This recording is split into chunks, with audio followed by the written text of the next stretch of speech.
Assalamualaikum warahmatullahi wabarakatuh.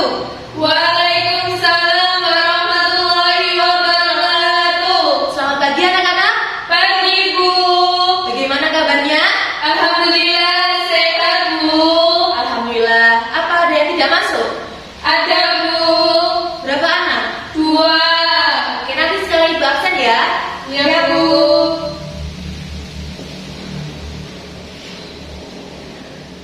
Baik anak-anak, sebelum kita memulai kegiatan belajar mengajar pada pagi hari ini, hendaknya kita berdoa menurut kepercayaan dan keyakinan masing-masing. Untuk ketua kelas, mohon untuk memimpin doa ya. Berdoa mulai. Doa selesai. Baik anak-anak, ibu absen dulu ya.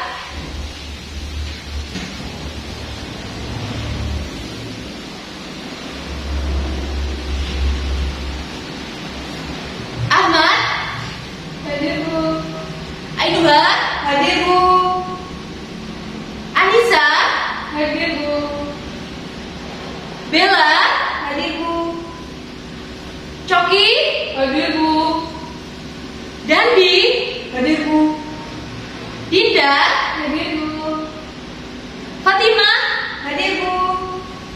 Vicky, Izin Bu. izin apa? Izin lari lomba Bu. Oh lomba. Oh iya anak-anak, mumpun kalian masih belasan tahun ya, kalian harus mengasah bakat yang kalian miliki ya, seperti Vicky. Vicky ikut apa lomba lari ya? Iya Bu, lomba lari.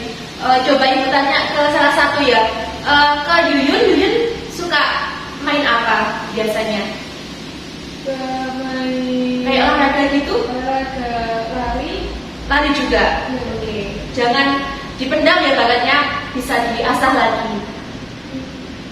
Gilang, hadir Bu. Gisel, Hadir Bu. Haris, hadir Bu. Indah, Hadir Bu. Joko, hadir Bu. Kaila, Hadir Bu. Mahfud, hadir Bu.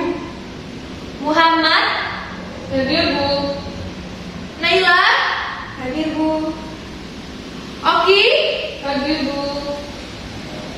Putri, hadir Bu. Raisa, Sakit Bu. sakit apa? Sakit tipes. Oh ya, anak-anak harus jaga kesehatan ya, istirahat yang teratur, kemudian jangan begadang, ya? Ya Bu. Ada yang semangat begadang? Enggak Bu. Tidak ya? Ya udah, alhamdulillah. Rizky, Hadir Bu. Salsa, hadir Bu. Sani, Hadir Bu. Syahdan, hadir Bu. Tuti, Hadir Bu. Ulfa, hadir Bu. Wildan, Hadir Bu. Yuyun, Hadir Bu. Zidan, hadir Bu. Oke, berarti dari 30 anak yang tidak hadir 2 ya, 1 sakit sama 1 izin lomba. Ya, benar. Ya Bu. Oke.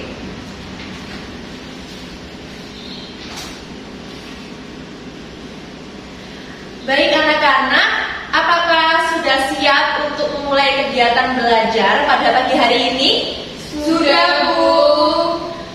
Masa coba yang belakang masih lemes. Coba sudah siap apa belum? Sudah Bu. Oke, kalau gitu ibu cek dulu ya, ibu kasih semangat dulu biar kalian lebih semangat. Kalau ibu nanti bilang semangat pagi, jawabnya pagi, pagi, pagi, luar biasa. Bisa dipahami? Bisa Bu. Oke, kita mulai. Semangat pagi, pagi, pagi, pagi, luar biasa. Ayo yang pojokan masih lemas, sekali lagi ya. Semangat pagi, pagi, pagi, pagi, luar biasa. Oke anak-anak, pada pagi hari ini kita masuk pada materi baru, yaitu Indonesia zaman praaksara, awal kehidupan manusia Indonesia. Nah, sebelumnya ibu ingin mereview sedikit materi pada pertemuan minggu lalu, yaitu konsep perubahan dan keberlanjutan dalam sejarah. Nah, Ibu ingin salah satu di antara kalian menjawab pertanyaan dari Ibu ya. Ibu ingin merefleksikan apakah kalian masih ingat materi yang telah kita belajar bersama-sama pada pertemuan yang lalu. Ya, satu saja yang menjawab tanpa membuka buku.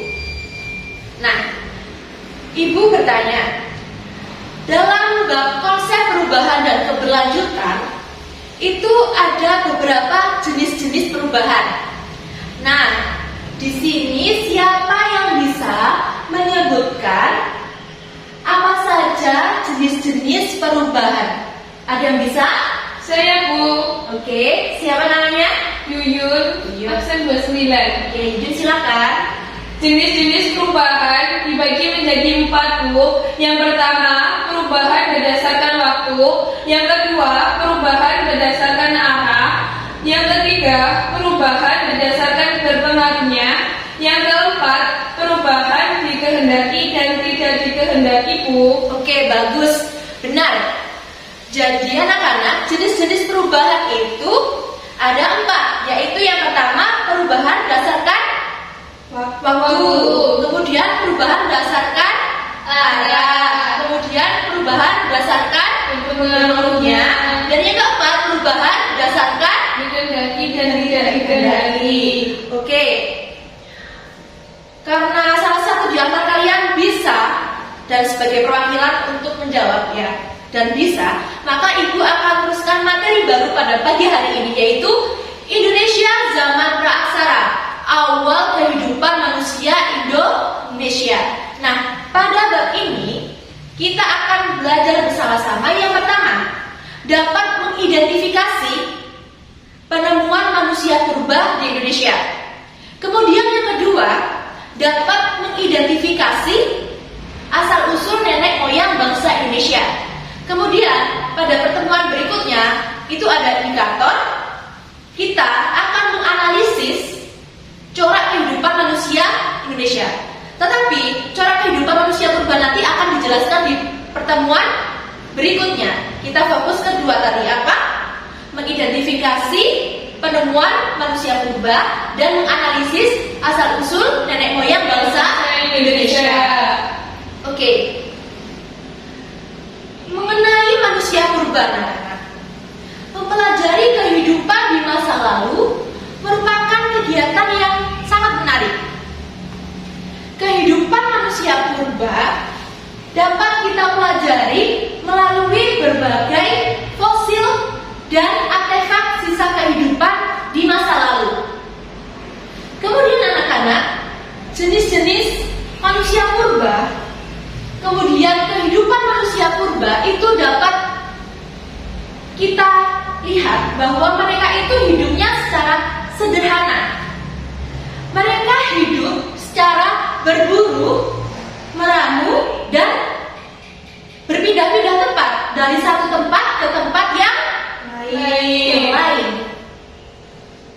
Nah, kemudian bumi senantiasa mengalami perubahan dan perkembangan, ya, dari dahulu sampai saat ini. Begitu juga dengan manusia.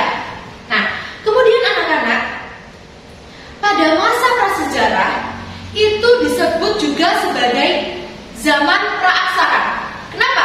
Ada yang tahu?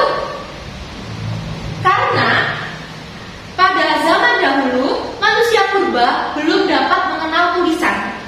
Oleh sebab itu dinamakan apa? Zaman praaksara. Oke. Kemudian anak-anak, di Indonesia itu banyak sekali fosil yang ditemukan, terutama di Pulau Jawa, yaitu di lembah Sungai Berantas, lembah Sungai Bengawan Solo, kemudian di Wajah Tulung Agung. Nah, tadi kita bicara soal ditemukan, berarti ada yang menemukan.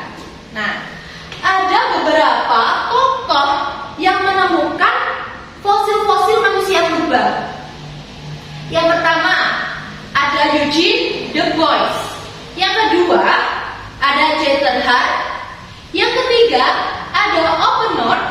Dan yang keempat ada Von Knossos. Well, kemudian fosil-fosil yang ditemukan itu apa saja, Bu? Nah, fosil-fosil yang ditemukan itu ada beberapa. Yang pertama, ada Meganthropus paleojavanicus. Yang kedua ada Pithecanthropus. Yang ketiga ada jenis Homo. Nah, Ibu mempunyai gambar ya, nanti kalian bisa lihat sebentar.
Nah, anak-anak, apakah kalian tahu apa yang sedang Ibu perlihatkan kepada kalian?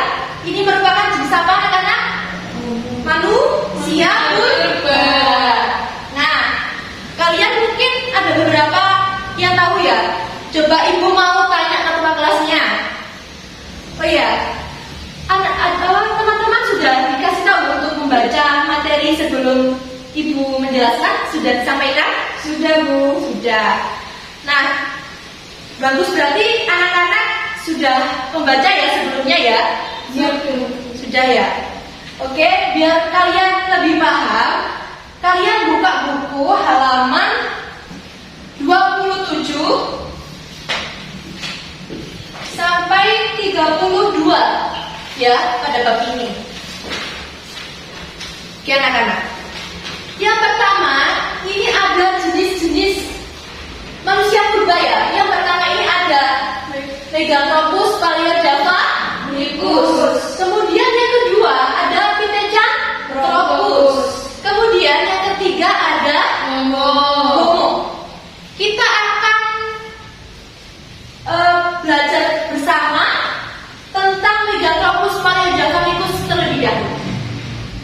Nah, anak-anak, Meganthropus paleojavanicus pertama kali ditemukan di Sangiran oleh von Knobsfeld pada tahun 1936 dan 1941.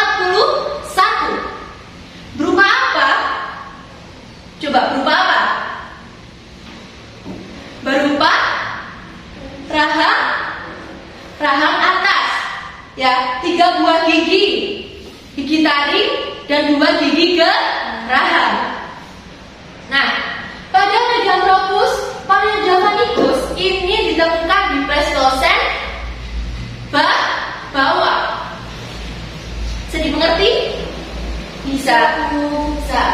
Kemudian yang kedua, ini ada jenis Pithecanthropus. Nah, Pithecanthropus anak-anak dibagi lagi jenisnya. Yang pertama ada Pithecanthropus erectus. Yang kedua ada Pithecanthropus robustus. Yang ketiga ada Pithecanthropus dubois. Yang keempat ada Pithecanthropus soloensis. Nah, Pithecanthropus ini merupakan jenis yang paling banyak ditemukan ditemukan di Indonesia. Ya. Oke, tapi kita belajar lebih fokuskan pada Pithecanthropus erectus dan robustus ya. Ibu akan bagi ada Pithecanthropus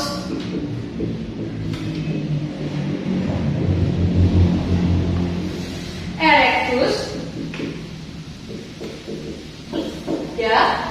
Kemudian ada Pithecanthropus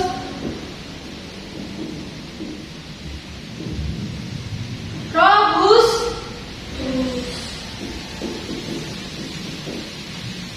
Oke. Yang pertama, Pithecanthropus erectus. Ini disebut sebagai manusia kera berjalan tegak. Ya. Ditemukan oleh Eugene Du Bois pada tahun 1890, 1891, 1892, ya, di bagian Pleistocene bawah. Berupa apa? Berupa rahang bawah, kemudian tulang paha, kemudian tempurung kepala, kemudian geraham atas dan geraham bawah. Bisa dimengerti? Bisa, Bu. Bisa. Oke. Kemudian ada Pithecanthropus robustus. Nah, Pithecanthropus robustus ini disebut sebagai manusia kera beraham besar. Pertama kali itu ditemukan oleh Weinreich. Kemudian von Knosweg menemukannya lagi di Mojokerto, sehingga disebut Pithecanthropus mojokertensis. Bisa dipahami? Bisa, Bu. Nah, ini juga pada Pleistocene bawah. Kemudian kita lanjut ke jenis Homo. Nah, Homo ini merupakan manusia purba, jenis manusia ya, yang memiliki akal yang cerdas dibanding dengan manusia purba yang sebelumnya. Ya, manusia Homo ini hidupnya lebih maju. Nah, jenis-jenis Homo itu ada berapa? Ada tiga. Yang pertama ada Homo wajakensis. Yang kedua ada Homo soloensis. Yang ketiga ada Homo sapiens. Ya, kita bagi ya. Ini ada Homo wajakensis. Kemudian ada Homo sapiens. Kemudian ada Homo soloensis. Ya, ini kembali ya, kita dahulukan yang soloensis dulu. Soloensis. Kemudian Homo sapiens. Nah, Homo wajakensis. Wajakensis berarti dari mana anak-anak? Ya, manusia purba jenis Homo dari wajah. Kemudian kalau Homo soloensis Dari Solo. ya, ketara banget kan, ada Mojokertensis berarti Mojokerto. Homo wajakensis berarti dari wajah. Homo soloensis berarti dari Solo. Kalau Homo sapiens merupakan jenis manusia cerdas. Ya, bisa dipahami anak-anak? Bisa, Bu. Ya. Kemudian pada kesempatan kali ini, karena Ibu sudah menjelaskan ya, Ibu ingin kalian berdiskusi ya secara berkelompok, satu deret ya. Ada 3 deret kan ini ya. Deret pertama, Ibu ingin kalian berdiskusi tentang ciri-ciri Meganthropus paleojavanicus. Ya, kemudian nanti akan dipresentasikan salah satu di antara kalian. Ya. Kemudian untuk deret tengah atau deret yang kedua, Ibu ingin kalian berdiskusi tentang Pithecanthropus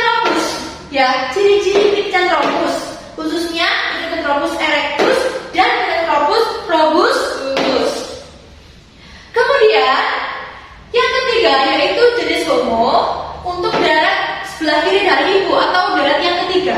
Ya, kalian nanti identifikasi tentang ciri-ciri dari homo, ya, terutama Hazakensis, Semaiensis, dan Sapiens. Oke, ibu punya gambarnya, kalian nanti diskusi ya. Ini silakan, ini Pithecanthropus. Kemudian ini Pithecanthropus ya. Kemudian di sini ada homo. Silakan diskusi ya anak-anak. Ibu tunggu.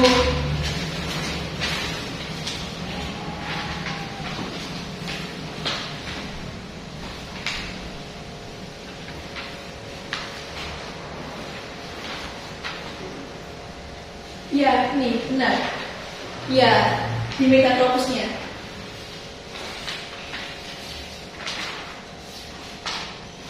Nanti ciri-cirinya yang spesifik ya anak-anak ya. Iya Bu.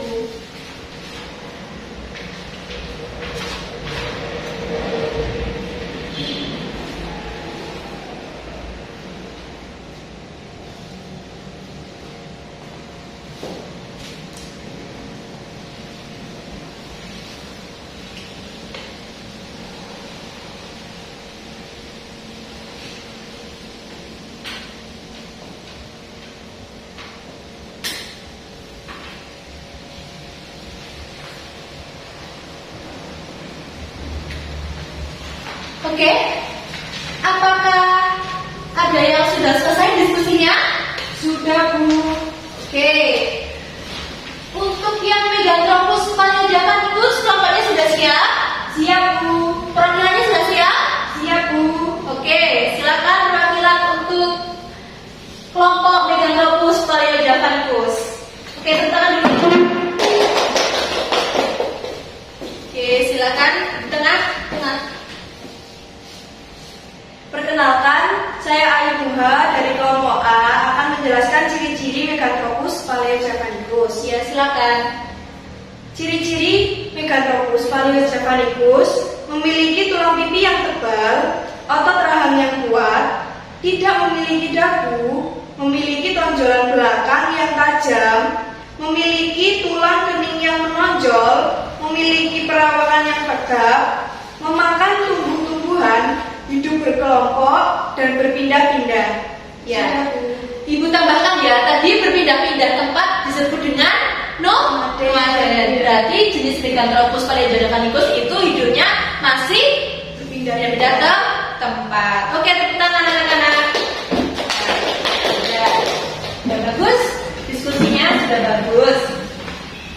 Kemudian untuk jenis Pithecanthropus, silakan, apakah sudah siap? Sudah Bu. Perwakilannya juga sudah siap ya, presentasikan. Oke, silakan maju ke depan. Ayo. Oke, perkenalan dulu di sini. Perkenalkan, nama saya Dinda, nomor absen 7. Ya, silakan. Ciri-ciri Pithecanthropus memiliki rahang bawah yang kuat, Ya. tulang pipi yang tebal, keningnya menonjol, tulang belakang menonjol dan tajam, tidak berdagu, perawakannya tegap, mempunyai tempat perlekatan otot tengkuk yang besar dan kuat, serta memakan jenis tumbuhan. Pithecanthropus erectus Ya, ini di sini.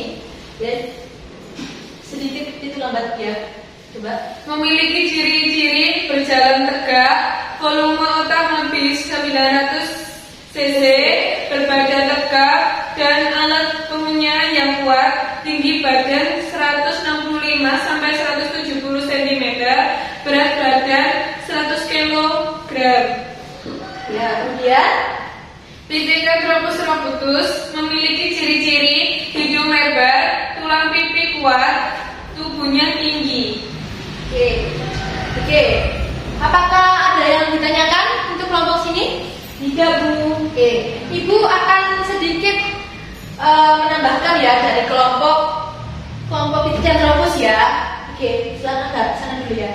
Nah, Pithecanthropus erectus tadi Ibu menjelaskan manusia kera berjalan tegak.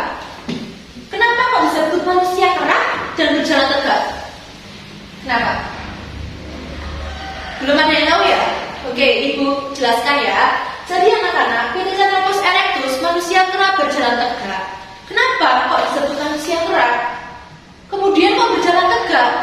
Sedangkan kera kan tidak terlalu tegak kan ya? Kenapa kok bisa berjalan tegak? Nah, di sini ciri-cirinya yang disebutkan oleh siapa namanya tadi? Dinda, Bu. Disebutkan oleh Dinda itu volume otaknya 900 cc. Nah, 900 cc itu volumenya siapa? Kera. Nah, oleh sebab itu dinamakan manusia kera ya. Kemudian berjalan tegaknya itu dari mana? Nah, itu ditemukan oleh Eugene Du Bois, ditemukan tulang paha. Kalau ada tulang pahanya, terus habis itu ada ciri-ciri lain yang menyebutkan bahwa dia berjalan tegak. Ya, bisa dipahami? Bisa, Bu. Bisa. Oke, silakan kembali tangan. Oke, bagus untuk kelompok Pithecanthropus kelompok B. Kemudian untuk kelompok jenis Homo, apakah sudah siap untuk mempresentasikan di depan perwakilannya? Sudah, Bu. Sudah ya. Oke, silakan maju ke depan.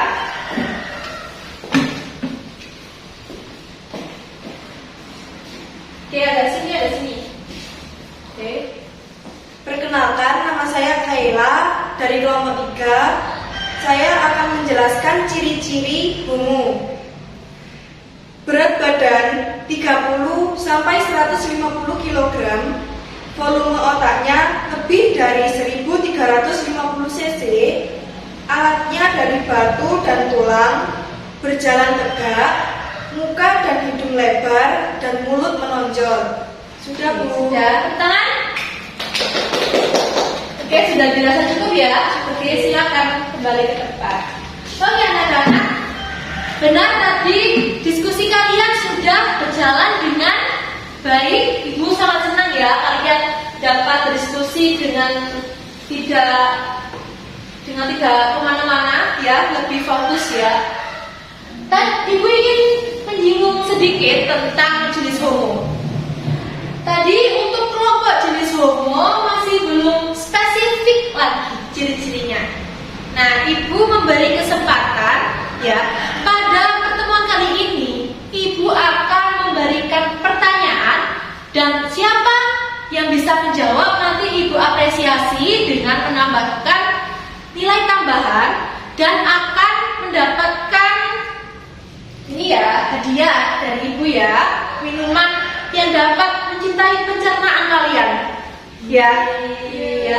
Tapi bagi yang bisa menjawab pertanyaan ibu dan barang siapa yang bertanya ya, yang bertanya nanti juga ibu berikan. Tetapi nanti diminum kalau sudah istirahat ya. Ya, Bu. Oke. Anak-anak, di sini itu ada Homo sapiens. Nah, ciri-cirinya itu sangat spesifik sekali.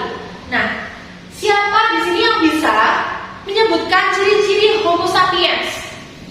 Saya, Bu. Ya, silakan perkenalan dulu. Absen berapa? Namanya Salsa, absen 23, Bu. Oke, absen 23 Salsa. Silakan Salsa. Ciri-ciri Homo sapiens. Yang pertama, volume otak 1000 sampai 1200 cc, Ya. tinggi badan 130 sampai 210 cm, otot tengkuk mengalami penyusutan, mukanya tidak menonjol ke depan, berdiri dan berjalan tegak dan berdagu, Bu. Oke. Yang pertama tadi apa? Volume otak Ya. 1000 sampai 1200 cc, Ya. Kemudian tinggi badan ya. 130 sampai 210. Ya, kemudian Otot tengkuk mengalami penyusutan. kemudian Mukanya tidak menonjol dan ke depan, berdiri dan berjalan tegak.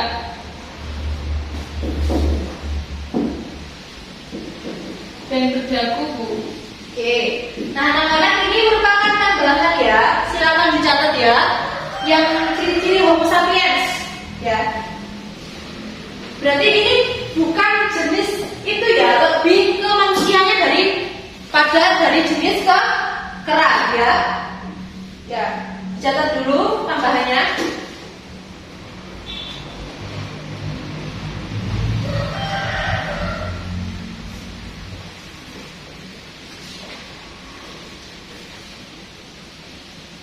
Oke, sudah? Sudah? Sudah ya Bu. Oke, tadi siapa namanya tadi?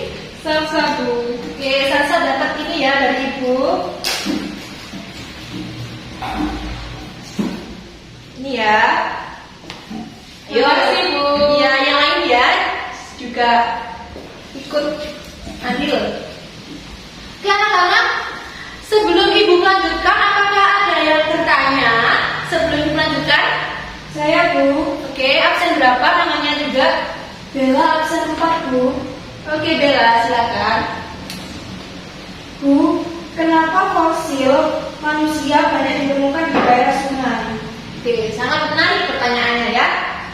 Nah, anak-anak, penemuan manusia purba itu kenapa kok banyak ditemukan di sungai? Tadi sungai mana saja? Tebas Sungai Bengawan, Solo. Tebas Sungai Beras.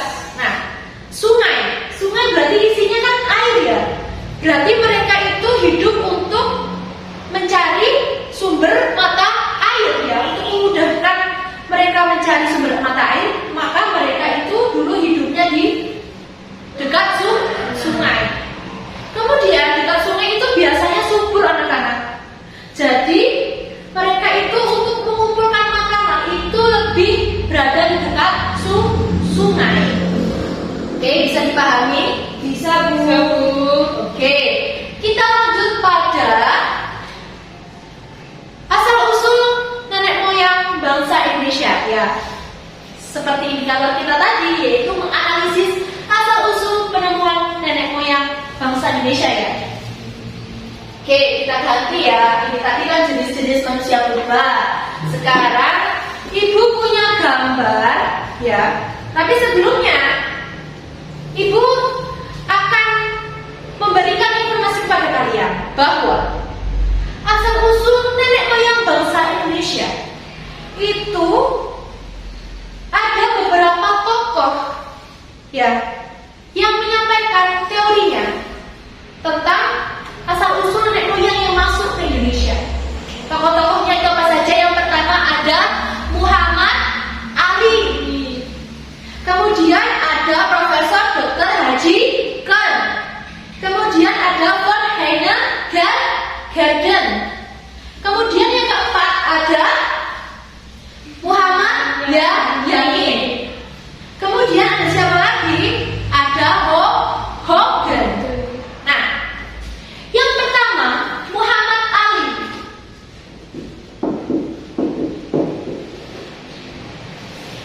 Muhammad Ali berpendapat bahwa nenek moyang bangsa Indonesia itu berasal dari mana? Hulu besar Asia. Ya, kemudian mereka itu masuk itu melalui dua gelombang.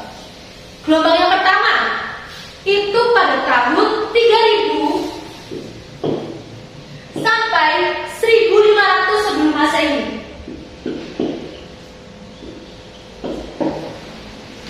Ya, gelombang satu ini mereka masuk dengan perahu bercandi satu. Kemudian gelombang dua itu pada 1500 sebelum Masehi sampai 500 sebelum Masehi. Nah, perahu yang digunakan ini perahu bercandi dua. Ya, bisa dipahami? Bisa Bu. Kemudian tokoh yang kedua yaitu Dr. Haji Kan. Ya, dia menyebutkan bahwa asal-usul nenek moyang bangsa Indonesia itu berasal dari China, Kamboja, dan Cina. Kenapa demikian? Karena beliau beranggapan bahwa terdapat penemuan-penemuan kebudayaan yang mirip dengan kebudayaan Indonesia. Nah, kemudian ini yang pertama Muhammad Ali ya. Kemudian yang kedua itu tadi Hogen. Kemudian yang ketiga, ada siapa? Van Hen. Van Hen beranggapan bahwa apa? Asal usul nenek moyang dari Asia. Nah, beliau beranggapan seperti itu karena kebudayaannya juga, kebudayaannya di Indonesia sebagian sama dengan kebudayaan di wilayah Asia. Kemudian yang keempat ada siapa? Muhammad Yamin. Nah, ada Muhammad Yamin. Nah, pada tokoh Muhammad Yamin itu beliau mengatakan bahwa nenek moyang bangsa Indonesia itu dari Indonesia sendiri. Kenapa? Karena beliau melihat bahwa banyak sekali fosil-fosil penemuan yang banyak ditemukan di Indonesia. Kemudian yang terakhir ada tokoh siapa? Hogen. Nah, dalam teori Hogen itu nenek moyang bangsa Indonesia itu memasukinya itu dari bangsa Proto-Melayu. Sebentar. Ini dua hapus dulu ya.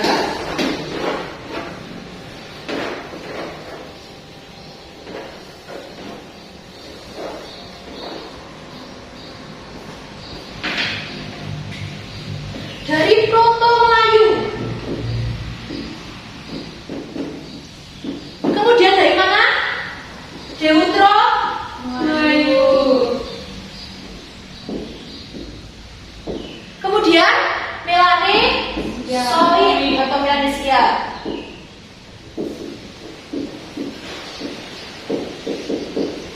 Nah, supaya kalian lebih fokus nanti ini ibu gambarnya jauh ya. Kita menginjak pada yang dikatakan Hogen. Ibu punya gambar ya dari teori Hogen. Tadi teorinya ada berapa coba? Ada 3. Saja tadi. Proto-Melayu, Kemudian Deutero-Melayu, kemudian Melanesoid. ya Melanesoid. Ya itu harus dulu.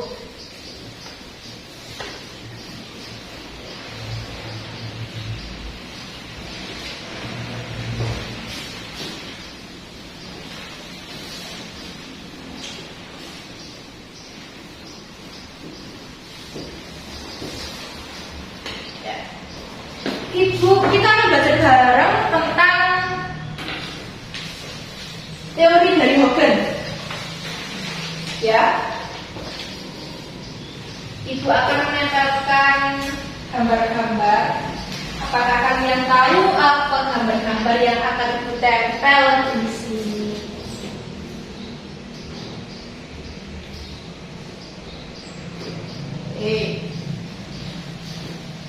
Kemudian ada lagi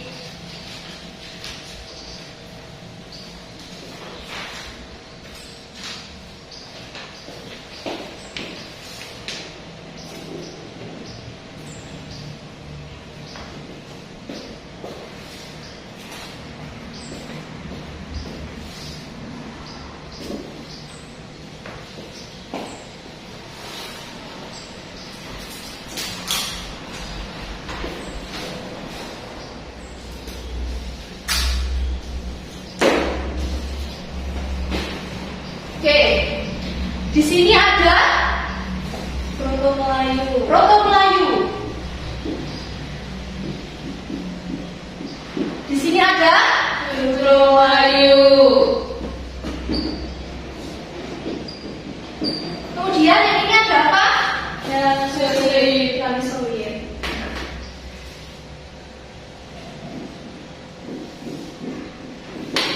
Melanesoid. Yang pertama ada Proto-Melayu. Proto-Melayu ini disebut sebagai Melayu tua. Ya, masuk pada gelombang 3000 sebelum Masehi sampai 1500 sebelum Masehi. Bisa dipahami? Bisa, Bu. Nah, kemudian mewariskan nenek moyang dari mana?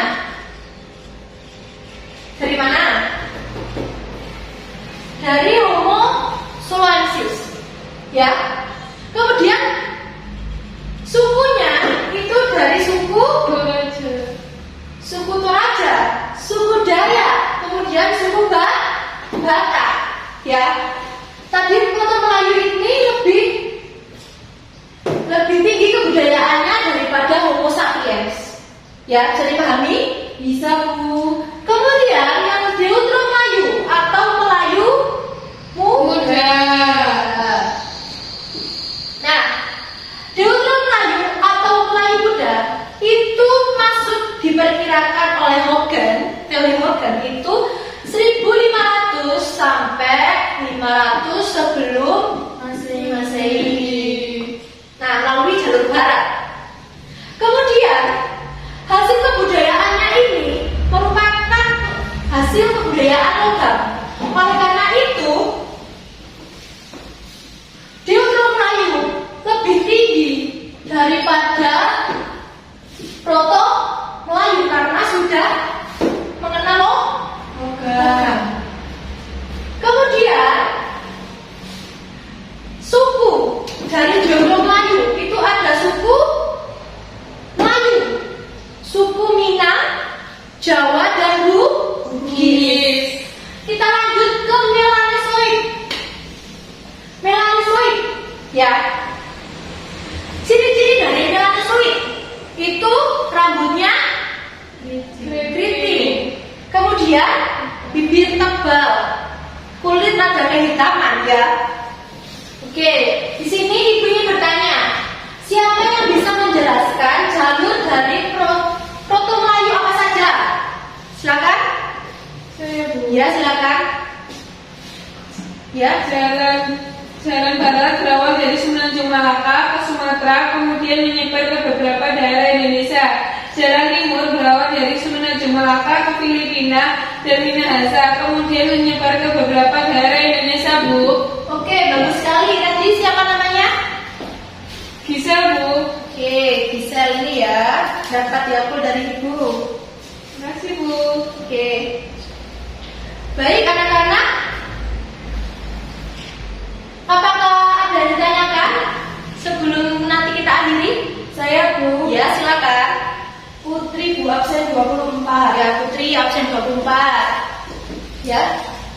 Kebudayaan Donsong itu seperti apa ya, Bu? Oh iya, kebudayaan Dongsong ya. Kebudayaan Dongsong itu dari Deutero Melayu. Kebudayaan Deutero itu seperti dari kebudayaan suku Tongkin. Dia mengenal logam. Ya, bisa dipahami? Bisa, Bu. Oke, ini buat siapa tadi namanya? Putri, Bu. Ya, Putri. Oke, bagus anak-anak. Materi kita pada pertemuan kali ini sudah sampai sini saja. Apakah ada pertanyaan lagi sebelum Ibu akhiri? Tidak, Bu. Sudah tidak ada? Tidak. Oke, anak-anak. Jadi anak-anak, pada materi kali ini kita tadi sudah belajar tentang penemuan manusia purba. Ya, kita lihat ada tokoh-tokohnya, terus penemuannya, ya, penemuan jenis-jenisnya, ya, ciri-cirinya. Tadi kalian sudah berdiskusi dan maju ke depan, terus ada yang sudah bisa menjawab pertanyaan dari ibu. Kemudian kita juga sudah belajar tentang asal usul, ya. Kalian juga bisa menjawab dan sudah bertanya. Ibu senang sekali kalian sudah aktif. Oke. Baik anak-anak, untuk PR-nya untuk pertemuan berikutnya akan kita bahas ya pada halaman LKS halaman 50 sampai 52 ya. Ya, Bu. Oke.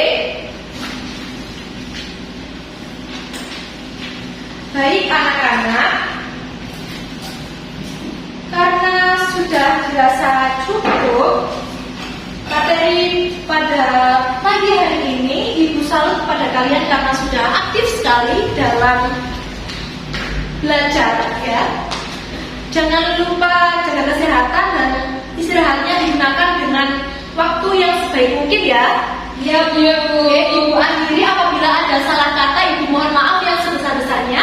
Akhirul kalam, wabillahi taufiq wal wal hidayah wa ridho wa inayah. Wassalamualaikum warahmatullahi wabarakatuh. Waalaikumsalam